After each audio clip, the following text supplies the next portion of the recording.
الذی جعل لکم الارض فراشا والسماء بناء، جس نے تمہارے لیے زمین کو فرش بنا دیا اور آسمان کو چھت بنا دیا.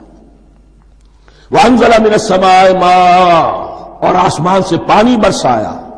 فاخرج به من الثمرات رزقا لکم، اور پھر اس پانی کے ذریعے سے زمین سے میووں کی شکل میں، پیداوار کی شکل میں تمہارے لیے رزق اگایا.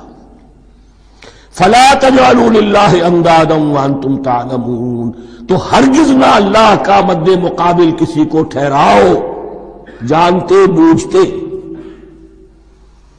وانتم تعلمون کا ایک مطلب یہ بھی ہے کہ تم بھی مانتے ہو کہ اس کائنات کا خالق اللہ کے سوا کوئی نہیں. اہل عرب بھی مانتے تھے، جو ان کے دیوی دیوتا تھے وہ سمجھتے تھے کہ یہ اللہ کے اوتار ہیں یا اللہ کے ہاں بہت یہ پسندیدہ ہیں، اللہ کے محبوب ہیں، اس کے اولیاء ہیں، اس کی بیٹیاں ہیں، لہذا یہ شفاعت کریں گے تو ہمارا بیڑا پار ہو جائے گا. ورنہ خالق وہ مانتے تھے اللہ ایک ہی ہے.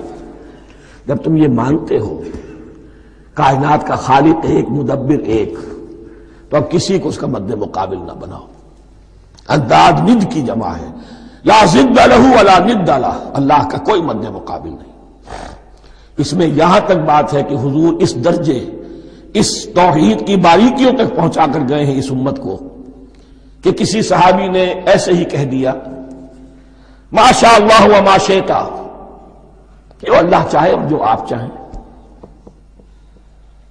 حضور نے فوراً ٹوک دیا اجعلتنی للہ ندا، کیا تو نے مجھے اللہ کا مد مقابل بنا دیا ہے؟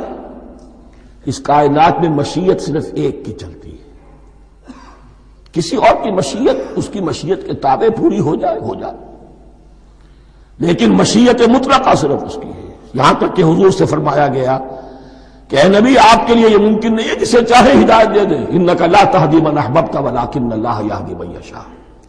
اگر یہ اختیار میں ہوتا تو ابو طالب دنیا سے بغیر ایمان لائے نہ جاتے. فلا تجعلوا للہ اندادا وانتم تعلمون. اب ان دو آیتوں میں تو یوں سمجھیے توحید نظری بھی اور توحید عملی بھی. توحید عملی کیا ہے؟ بندگی صرف اسی کی ہو.